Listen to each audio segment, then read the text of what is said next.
दर्शकों, राधे राधे, जय श्री कृष्ण, जय माँ शमशान काली। सभी दर्शकों का व साधक साधिकाओं का मेरा इस यूट्यूब चैनल जिसका नाम है रहस्यमयी प्राचीन विद्या, जो कि यूट्यूब की दुनिया में एकमात्र ऐसा मायावी तांत्रिक चैनल है, सभी का स्वागत है। तो आज मैं इससे पहले मैंने अपने वीडियो यूट्यूब चैनल पर वीडियो अपलोड किया नहीं किया इस साधना संबंधी, वो तो मुझे ध्यान नहीं है, क्योंकि एक नई स्वयं वीडियो है। तो आज कर्ण पिचासने की साधना का जो है बहुत ही सरल मार्ग में बताने जा रहा हूँ, कि जिसमें कोई, मैं ये नहीं कहता कि 1.25 महीने तक करो, हैं 1 महीने तक करो। ये मात्र 21 दिन की साधना मैं बताने जा रहा हूँ, जो कि प्रामाणित है और इसमें प्रत्यक्षीकरण और अनुभव भी इसमें होता है। ठीक है। कर्ण पिचासनी साधना के बहुत सारे वीडियोस वगैरह है यूट्यूब में।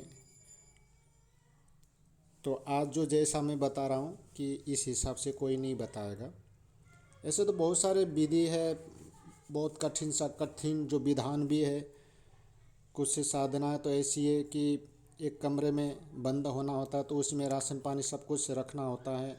तो मतलब बहुत गंदी तरीके से उसको किया जाता है, वो भी कर्ण पिचासनी है। लेकिन यहाँ मैं वो मार्ग नहीं बताऊँगा, क्योंकि वो मार्ग बहुत ही, क्या बताऊँ, दयनीय, भयावह और घिनौने तरीके से उसको सिद्ध किया जाता है कि स्वयं का जो है मलमूत्र, खाना पीना।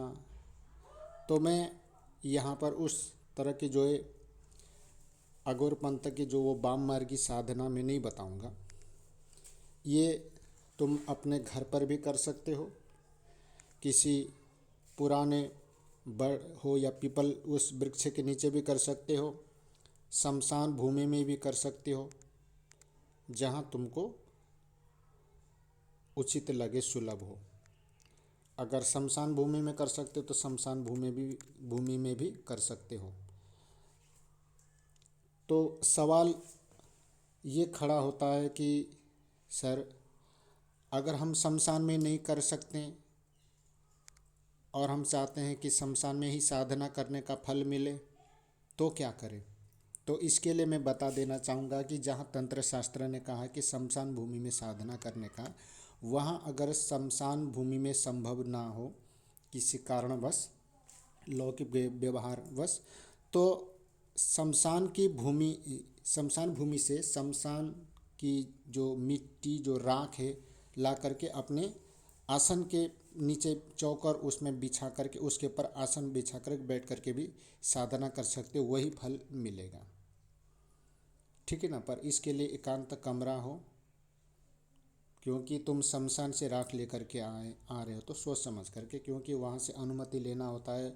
तो वहाँ बकरे की कलेजी, नींबू, मिठाई है, इत्र, सिगरेट, इत्र माने तो सेंट, अगरबत्ती वगैरह जला करके, है ना, अंडा है। तो इस हिसाब से ये लिया जाता है वहाँ से। ये नहीं कि तुम चल दी और जा करके जो चुपचाप वो राख उठा करके लाए, है ना। तो या तो अपने घर के एकांत कमरे में करें या फिर शमशान में करें, तो किसी भी निर्जन स्थान में भी कर सकते हो इस साधना को। पहले गुरु आज्ञा ले, ठीक है। और किसी भी साधना को प्रारंभ करने से पहले देखो, सब कुछ देखा जाता है, वो बार, घड़ी, नक्षत्र, तिथि, दिशा, शूल, योगिनी का वास, और एंड में जो है चंद्र बल, ये भी देखना होता है। तो इन सभी को मद्देनज़र रखते हुए इन तांत्रिक साधनाओं को करोगे तो हाल हाथ में सफलता मिलेगी। इसके अलावा चौघड़ियों का भी विशेष ध्यान रखा जाता है, क्योंकि 2.5-2.5 घंटे की चौघड़ियाँ है, जिसमें लाभ की चौघड़ियाँ है, हाँ, सिद्धि की चौघड़ियाँ, उत्पात की चौघड़ियाँ, अमृत की, उद्वेग। तो इस प्रकार की जो चौघड़ियाँ होती हैं, हम लोग क्या करते हैं कि साधना करते हैं, तो जो साधना जो जैसा नियम बताया, बार बताया है, आसन वगैरह बताया है, माला वगैरह, तो बस उसी को हम समेट के चलते हैं। बाकी योगिनी का बास किस तरफ है, हाँ, दाई है, बाई है, आगे है, पीछे, योगिनी का बास हम नहीं देखते। और दिशाशूल का भी हम जो है, दिशाशूल को भी हम ध्यान नहीं देते कि किस दिशा में शूल है, जिस तरफ हम मुँह करके बैठ रहे हैं, साधना के लिए, तो उस दिशा में शूल तो नहीं है। अगर दिशा शूल है तो तुम्हारा ही नुकसान होगा, साधना में सफलता नहीं मिलेगी, चाहे कितना ही माथापच्ची करते रहो। इसके अलावा 12 का भी विशेष ध्यान है। और चंद्र बल देखा जाता है, फिर चंद्रमा 4, 8, 12 इसमें नहीं होना चाहिए। अपने राशि के अनुसार, मैं जन्म कुंडली की बात नहीं कर रहा हूँ, मैं अपने राशि के अनुसार, क्योंकि देखो चंद्रमा का अदला बदली होता रहता, कभी इस राशि में, कभी उस राशि में, तो कभी किस राशि में। तो इसलिए ये ज्ञान हमें पंचांग से प्राप्त होता है। इसलिए थोड़ी बहुत लोगों को पंचांग का भी ज्ञान होना चाहिए, ताकि तुम छोटी मोटी बातों को लेकर के जो है दौड़े दौड़े पंडित जी के पास पहुँचे और हाथ जोड़ करके निवेदन करें।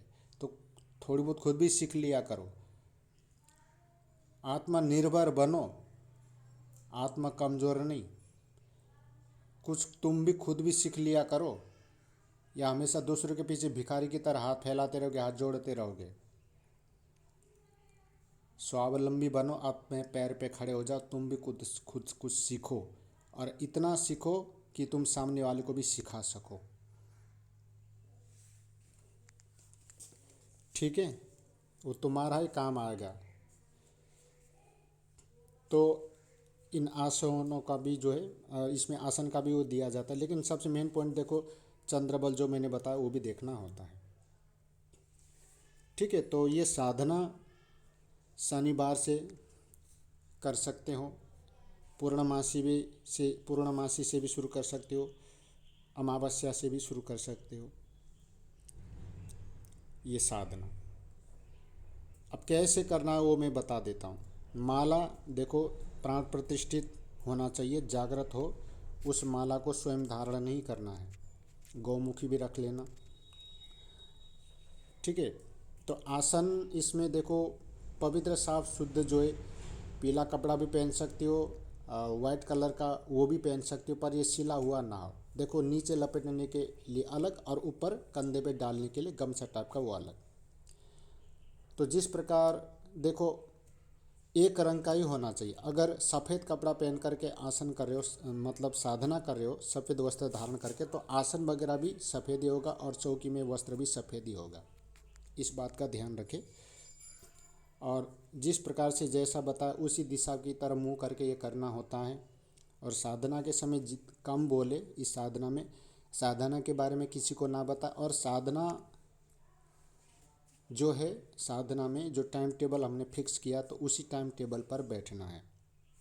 2 वस्त्र तैयार रखें, क्योंकि साधना से उठने के बाद उस वस्त्र को धो करके सुखा देना, क्योंकि साधना पूजा पाठ या जाप संपन्न होने के बाद वो झूठा हो जाता है, माने अपवित्र वो हो जाता है, माने अशुद्ध हो जाता है, सीधी सी भाषा में समझाऊँ तो। इसलिए 2 वस्त्र रखना होता है। तो लोग इन बातों को, छोटी छोटी बातों पे मद्देनजर नहीं रखते, इसलिए साधना में सफलता नहीं मिलती। फिर गुरु को दोष देगा, मंत्र को दोष देगा, शास्त्र को, तंत्र को, हाँ।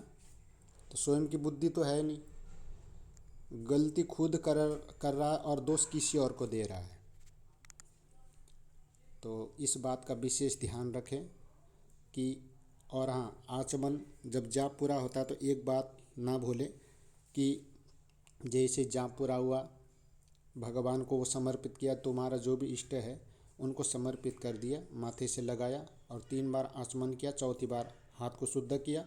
और आसन से उठने से पहले 1 बूंद जल आसन के नीचे छोड़ना है और अपने माथे पे लगाना है, तभी उठना है। माला गौमुखी में रखें, माला को अपवित्र अवस्था में स्पर्श ना करें, क्योंकि जिस मंत्र से हम जाप करते हैं उस माला को गुरु रूपी न प्रदर्शयत, अपने गुरु के सामने भी उसको दिखाना नहीं चाहिए। तो इन सभी बातों का ध्यान रखें, माला प्राण प्रतिष्ठित हो। अब साधना कैसे करना है वो मैं बता देता हूँ। भोजपत्र के ऊपर, नहीं सॉरी, हाँ, कर्ण पिशाचिनी की साधना। देखो कर्ण पिशाचिनी की साधना कान में, ये तो सबको पता है।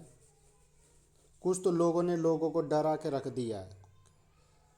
मेरे पास 2-3 व्यक्ति आए तो पूछने लगे कि सर कर्ण पिशाचिनी साधना तो बहुत ही गंदी साधना है। मैंने पूछा क्यों, कैसे भाई? बोले कि साधना को करने के लिए कान में जो है रुई में टट्टी लगा करके रखना होता है, बोले ये सब बकवास है, गलत है, ऐसा कुछ भी नहीं है। तो लोग दूसरे की सुनी सुनाई बातों को लेकर के पता नहीं क्या क्या प्रश्न सवाल जवाब करते रहते हैं। तो ऐसी कोई बात नहीं है जो मैं बताने जा रहा हूँ। इसमें तुमको कोई भी जो है अपना स्वयं का मल मूत्र खाना पीना भी नहीं है, ना कोई बिष्टा जो है रुई में लगा करके कान में रखने की ज़रूरत है, ऐसा कुछ भी नहीं है।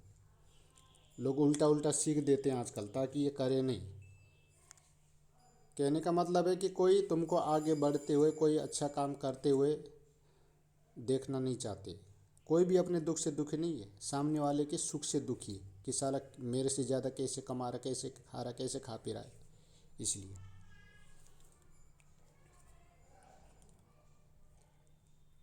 तो कर्ण पिचासनी ये क्षीण की साधना के लिए मैं मंत्र बता देता हूँ।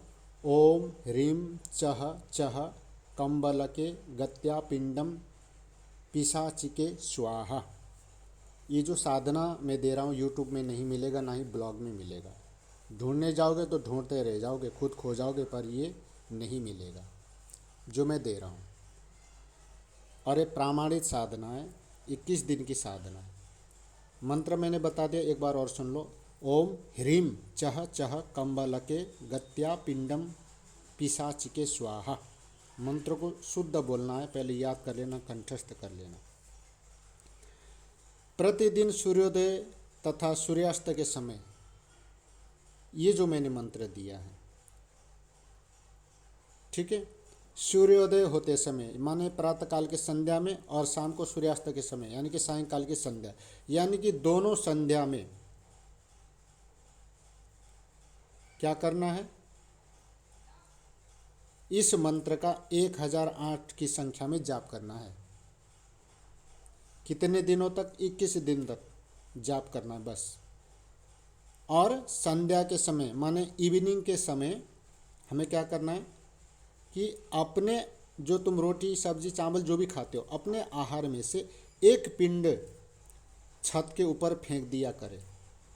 तो कर्ण पिचासिनी ये क्षीणी प्रसन्न होकर के जहाँ तुम सोते हो तुम्हारी सैया पर आती है, लेकिन उसको पवित्र रखना होगा। जब तक ये साधना करोगे, एक अलग सा स्पेशली तुमको सैया तैयार रखना होगा।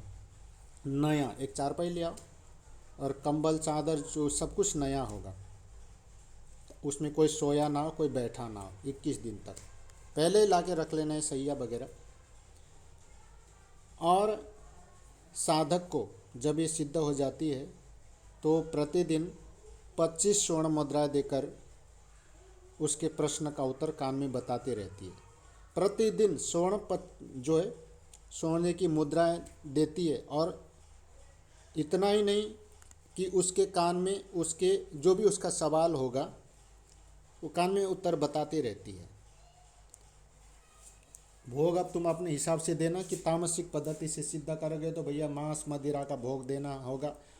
अगर सात्विक विधि से सिद्ध किया है तो तुम इनको जो भी है नॉर्मली मिठाई है, हाँ, तो इन चीज़ों का तुम जो जैसा उस समय वचन लेकर के किया था तो उस हिसाब से भोग दे सकते हो अपने रुचि के हिसाब से।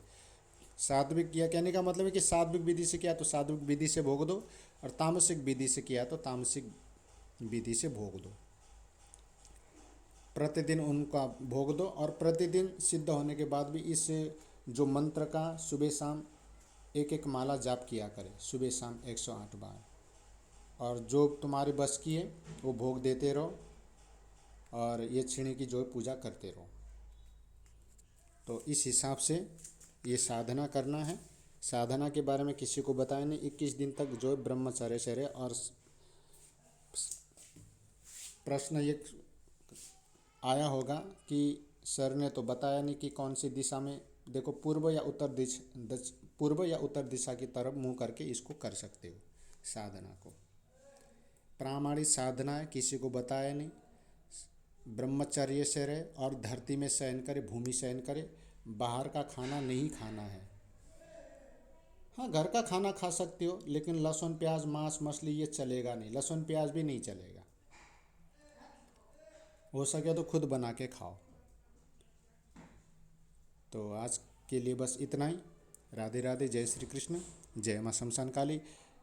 और ये कर्ण पिशाचिनी की साधना किसी भी साधक साधिकाओं को व सर्वसामान्य लोगों को जीवन में एक बार इस साधना को तो ज़रूर करना चाहिए, क्योंकि 21 दिन की साधना इतना भी नहीं कर सकते कि मंत्र भी छोटा है, कोई ज़्यादा बड़ा नहीं है। नहीं तो अगर मैं सावर मंत्र देता 10 लाइन का तो तुम लोग वैसे ही हॉपलेस हो जाते। तो इसलिए इतना लंबा चौड़ा प्रोसेस इसमें नहीं है। और कोई 11 माला की ऐसी कोई बात नहीं है कि सिर्फ इसमें 1108 बार ही तो इस मंत्र का 1008 बार ही तो इस मंत्र का जाप करना है, तो इजीली हो जाएगा। और 21 दिन का प्रयोग है और सुबह शाम ही तो करना है। हाँ, और दीपक जो है सरसों के तेल का जला लेना। तो इस हिसाब से ये साधना करो। जाते जाते एक बार और मंत्र बता देता हूँ कि ओम ह्रीम चह चह कंबलके गत्या पिंडम पैशाचिके स्वाहा। तो कोई भी सवाल जवाब है तो मेरे को बता देना कि जब ये सिद्ध हो जाती है तो भूत भविष्य वर्तमान ये सब कुछ बताती है। तुम्हारे बारे में भी बताए कि कब मरोगे, कहाँ क्या होगे, कैसे मरोगे, लेकिन अपने बारे में मत पूछना। तो ठीक है, आज के लिए बस इतना ही। राधे राधे, जय श्री कृष्ण।